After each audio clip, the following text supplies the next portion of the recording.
창세기 47장 13절부터 19절까지의 말씀 우리 한 목소리로 읽겠습니다.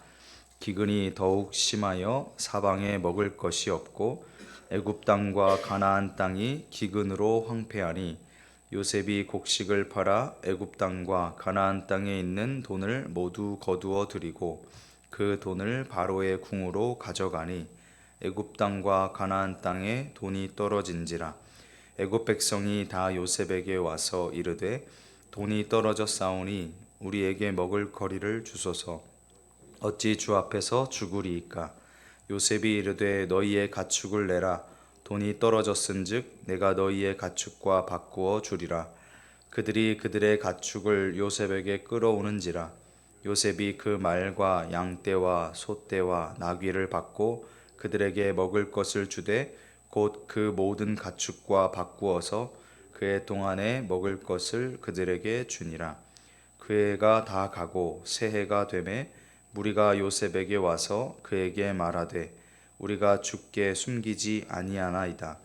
우리의 돈이 다하였고 우리의 가축대가 주께로 돌아가 싸우니 주께 낼 것이 아무것도 남지 아니하고 우리의 몸과 토지뿐이라. 우리가 어찌 우리의 토지와 함께 주의 목전에 죽으리이까. 우리 몸과 우리 토지를 먹을 것 사소서. 우리가 토지와 함께 바로의 종이 되리니 우리에게 종자를 주시면 우리가 살고 죽지 아니하며 토지도 황폐하게 되지 아니하리이다. 아멘. 영국의 존 웨슬리가 일기에 이런 내용을 기록했습니다. 매일 아침 5시 빠지지 않고 설교한 것이 보약을 먹은 것과 같다. 아마 그런 인식이 있었겠죠. 저도 늘 그런 마음가짐으로 성도님들 앞에 서고 있는데요. 제가 설교하지만 저도 여기 앞에 앉아 있다고 생각하고 설교를 해요. 그러니까 제가 저한테도 설교를 하는 거죠. 그냥 제가 이렇게 하나님의 말씀을 전달하는 스피커로서의 기능만 하는 게 아니고 저도 성도의 한 사람으로서 지금 이 설교를 듣는 마음으로 하나님의 말씀을 늘 전하려고 애를 씁니다. 웨슬리도 그런 심정으로 설교했던 것 같아요. 그런데 그 설교의 도구가 되는 하나님의 말씀 속에 생명이 담겨 있으니까 매일 보약을 먹었다, 그렇게 체험했고 그렇게 고백을 한 것 같습니다. 몸 생각하셔서 보약 지어 드시고 좋은 음식 찾아 드시는 것 너무 중요한데요.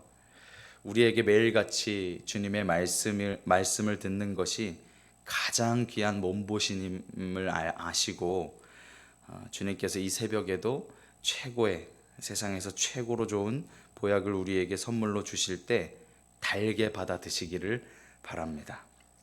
그러면 하나님의 놀라운 축복과 은혜가 우리에게 임할 줄 믿습니다. 본문 말씀이 포함된 창세기 47장 13절부터 26절까지, 우리는 19절까지만 읽었지만 26절까지 이렇게 내용을 살펴보면 요셉이 행했던 양곡 정책이 기록되어 있어요. 극심한 기근 중에 요셉의 탁월하고 현명한 이 방안으로 인해서 이집트의 왕권과 또 국고가 공고해졌고 토지법 또 조세법이 확립되는 것을 보게 됩니다. 구속사의 전개 과정에서 이집트가 공헌한 긍정적인 측면 때문에 우리가 흔히 이제 이집트 하면, 저도 그랬는데 제가 그 교역자들 매일 아침에 모여서 큐티할 때도 그런 얘기 나눴거든요. 그동안은 이집트에 대해서 부정적인 생각을 가지고 있었는데 담임 목사님께서 제게 그런 생각을 깨트려 주셨어요. 네, 꼭 그런 것만은 아니고 긍정적인 역할을 하는 곳이 이집트인데, 그런 긍정적인 측면은 때로 선민의 도피처 역할을 했다는 거예요. 예수님 당시에도 보면 이집트로 예수님이 피신을 하잖아요. 헤롯이 이제 베들레헴에 있는 2살 미만의 아이를 다 죽이려고 할 때 하나님의 천사가 나타나서 요셉에게 이집트로 내려가라고. 그래서 예수님이 살게 되는 은혜가 있었죠. 그것처럼 이집트가 꼭 부정적인 의미만을 담고 있는 건 아니다라는 것을 이제 알게 되는데요.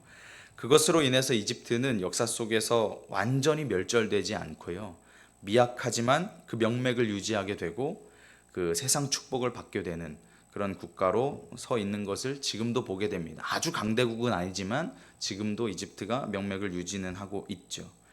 이집트의 축복은 결국 하나님의 선택받은 백성들을 보호하기 위한 하나님의 섭리 가운데 사용받았다는 것을 잊지 말아야 한다는 거예요. 이제 본문 말씀으로 들어갈 텐데요. 7년 흉년에 최대의 절정으로 치닫게 되는 것을 보게 됩니다. 13절 말씀 우리 같이 한번 다시 읽겠습니다. 기근이 더욱 심하여 사방에 먹을 것이 없고 애굽 땅과 가나안 땅이 기근으로 황폐하니. 식량이 바닥이 났어요. 새끼 먹던 것 두 끼만 먹고 두 끼 먹던 것 한 끼만 먹던 그렇게 버텼는데 이제 하루 한 끼도 못 먹게 될 지경이 다가오는 거죠. 뒷부분에 보면 이집트 땅과 가나안 땅이 기근으로 황폐했다고 나오는데 예전에 보던 그 개역 한글 성경에 보면 쇠약했다라고 표현이 되거든요. 그러니까 힘이 빠져버린 것을 말해요. 세번역 성경에는 이것을 사람들에게 적용을 해서 기근으로 인해서 점점 사람들이 야위어 같다, 말라갔다 이렇게 표현을 해요. 그러니까 처참한 광경이죠. 몰골이 이제 말이 아닌 거예요. 또한 이 장기화된 혹심한 흉년으로 인해서 짐승들은 뼈만 남은 앙상하고 파리한 모습으로, 농작물도 말라 비틀어져서 더 이상 추수를 기대할 수 없는 상황으로 변했을 겁니다. 파라오가 과거에 꿨던 두 가지 꿈 있잖아요. 창세기 41장에 나오는 곧 아름답고 살찐 암소 7암소가 강가에서 올라와서 갈밭에서 뜯어먹고 그 뒤에 또 흉하고 파리한 다른 7암소가 나일 강가에서 올라와 그 소와 함께 나일 강가에 서 있었는데 처음에 나왔던 그 암소들이 뒤에 나온 흉하고 파리한 소들에게 잡혀먹는 꿈. 그리고 두 번째 꿈은 한 줄기에 무성하고 충실한 7이삭이 나오고 그 후에 가늘고 동풍에 마른 7이삭이 나오는데 첫 번째 꿈과 마찬가지로 가는 7이삭이 무성하고 충실한 7이삭을 삼켜버리는 그 두 번째 꿈의 내용이 이제 문자적으로도 눈앞에 현실화된 것을 성취된 것을 이제 보게 되는 것이죠. 14절과 15절 말씀에 보면 요셉이 곡식을 팔아 애굽 땅과 가나안 땅에 있는 돈을 모두 거두어 들이고 그 돈을 바로의 궁으로 가져가니 애굽 땅과 가나안 땅에 돈이 떨어진지라. 애굽 백성이 다 요셉에게 와서 이르되 돈이 떨어졌사오니 우리에게 먹을 거리를 주소서. 어찌 주 앞에서 죽으리까? 라고 이야기합니다. 요셉이 파라오에게 내놨던 그 꿈 해석이 점점 현실화되고 구체화되니까 이집트 백성들이 이 대기근의 해결책이 오로지 저 사람에게 있다. 저 사람이 파라오의 꿈을 해몽을 했고 저 사람이 이제 총리가 돼서 지금 정책을 펼쳐왔으니 저 사람을 의지해야 한다라고 해서 그에게 뭔가 바랄 것이 있어서 구하려고 몰려드는 거예요.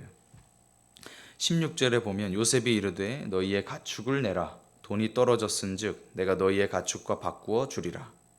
17절에도 같은 표현이 나오는데 모든 가축과 바꿔서 그해 동안에 먹을 것을 그들에게 주니라 이렇게 말이 나오거든요. 이거 반복이 돼요. 여기서도 내가 너희의 가축과 바꾸어 주리라 말을 하죠. 요셉이 곡식을 그냥 무상으로 배급하지 않고 공짜로 무료로 주는 것이 아니고 처음에는 돈과 바꿔요. 그리고는 가축과 바꿔요. 그리고 나중에 뒤에 보면 토지와 몸도 이제 막 내놓으니까 물물 교환을 통해서 이제 곡식을 주게 되는데 그 이유는 백성들의 자립성을 키워주는 거죠. 그냥 막 주면은 이제 안 되잖아요. 아무것도 안 되죠. 그냥 주면 사회 질서가 혼란해질 것인데 그것이 뻔한데 요셉이 그것을 예측을 했던지 참 지혜롭게 대처를 하는 것을 볼 수가 있어요. 그것을 통해서 아까도 말씀드렸지만 이 파라오의 왕권은 점점 공고해지게 되고 또 토지, 국유화 그리고 세제의 합리화를 일으켜내는 것을 볼 수가 있습니다. 17절에 보면 그들이 그들의 가축을 요셉에게 끌어오는지라. 요셉이 그 말과 양떼와 소떼와 나귀를 받고 그들에게 먹을 것을 주되 곧 그 모든 가축과 바꾸어서 그해 동안에 먹을 것을 그들에게 주니라. 호구지책으로 요셉이 제안한 대로 가축을 가져와서 곡식으로 바꿔 갔어요. 그런데 그것도 얼마 못 가죠. 집에 뭐 가축이 뭐 수천 마리 수만 마리 있습니까? 그것이 아니니까 얼마 못 가요. 그런데 기르던 가축마저도 이제 동이 나니까 점점 이제 마음이 급해지는 거예요. 먹을 게 없으니까. 그렇게 해가 바뀝니다.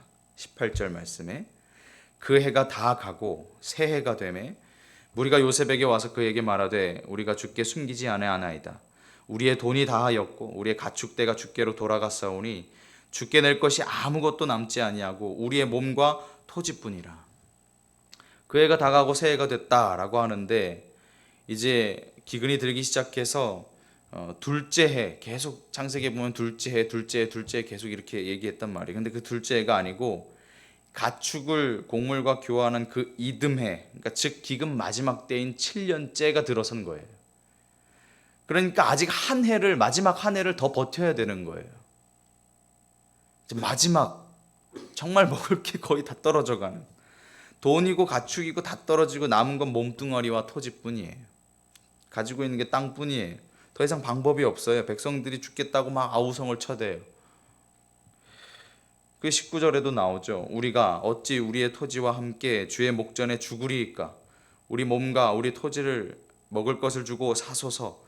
우리가 토지와 함께 바로의 종이 되리니 우리에게 종자를 주시면 우리가 살고 죽지 아니하며 토지도 황폐하게 되지 아니하리이다. 백성들이 요셉에게 파라오의 종이 되겠다고까지 말을 해요. 소유한 땅도 다 내어놓겠다 그래요. 죽게 생겼으니 뭔 말인들 못하겠어요. 다 가져가라. 먹을 것만 달라. 살고 싶은 거죠.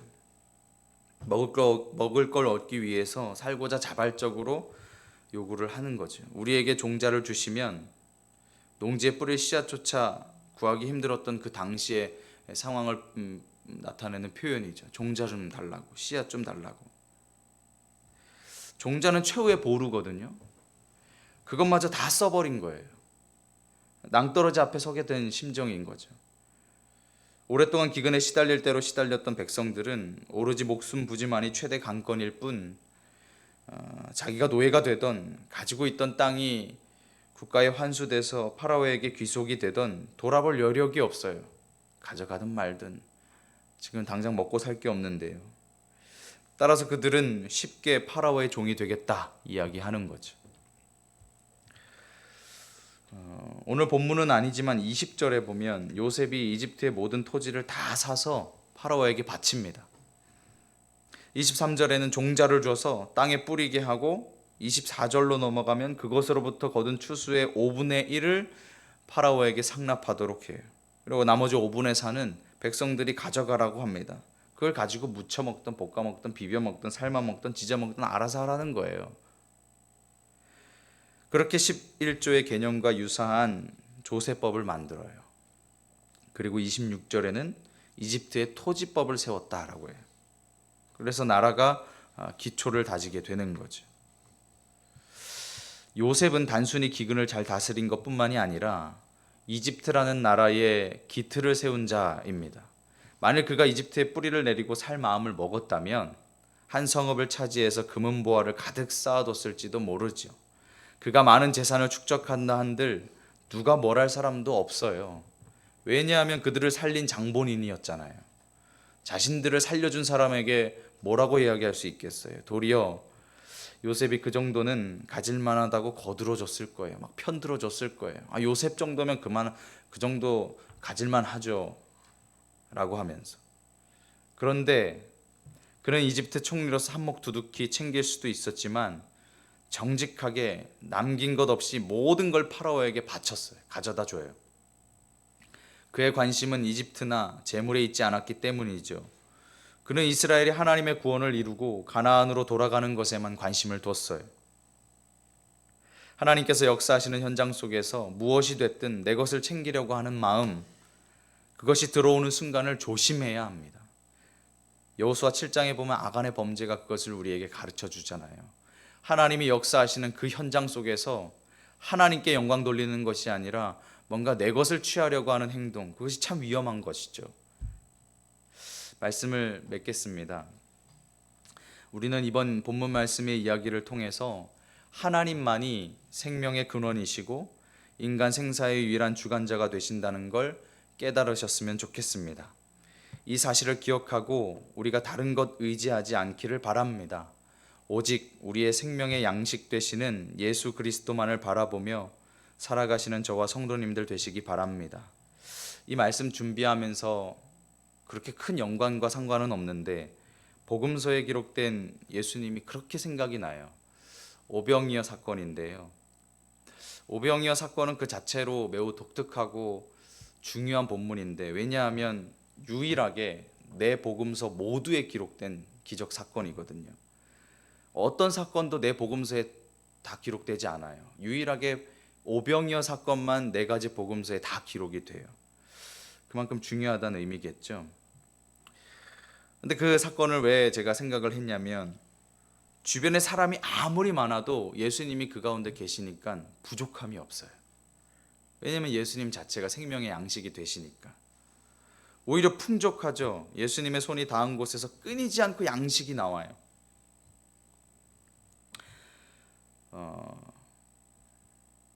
그것처럼 이집트가 그런 곳으로 하나님께서 역사하신 것을 볼 수가 있죠. 하나님의 손길로 그 가운데 은혜를 베푸시니까 주변에 있었던 수많은 사람들이 찾아오는데도 계속해서 그 양식을 공급할 수 있었던 거예요.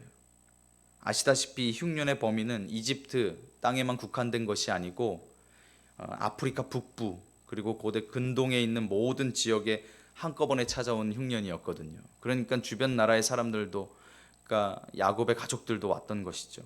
그렇게 다 몰려드는데도 양식이 부족함이 없어요. 계속해서 나눠주게 되는 거죠. 그 한복판에 누가 서 있어요? 하나님의 언약의 사람, 축복의 사람 요셉이 서 있었던 거죠. 다 죽겠네 죽겠네 하소연할 때 죽게 있네 죽게 있네를 외쳤던, 살 길이 죽게 있고 구원이 죽게 있고 라는 것을 알았던 그 요셉이 서 있었기 때문에, 그 하나님께 붙들린 한 사람이 있었기 때문에 이집트가 살고 그 주변이 다 살게 되는 역사가 있었던 것을 보게 됩니다. 우리 거룩한 시 성동교회 모든 성도님들께서 그런 요셉이 되셨으면 좋겠고요. 담임 목사님 늘 강조하시듯 우리의 자녀들이 그런 요셉과 같은 인물들 되기를 원합니다. 성도님들 암울한 처지와 형편 가운데서도 믿음 잃지 마시고, 이 7년의 극심한 그 흉년, 최대의 절정, 정말 이제 죽기 코앞인 그런 상황 가운데 내몰린다 하실지라도 주님을 기억하시고 주님을 향한 그 신뢰를 통하여 하나님이 나와 늘 함께 하신다는 요셉과 같은 그 믿음을 가지고 충만하게 충실하게 살아가시는 우리 성도님들 되시기를 바랍니다. 기도하겠습니다.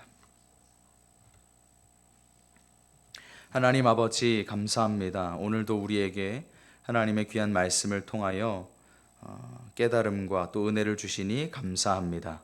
하나님, 7년의 극심한 흉년 속에서도 하나님의 사람이 서 있어서 그 땅 가운데 하나님의 생명이 공급되게 하셨던 것처럼 우리들도 그러한 자들로 쓰임받길 원합니다. 우리가 가는 곳마다, 우리가 만나는 사람들마다 예수 생명으로 회복되는 역사가 있게 하여 주시옵소서.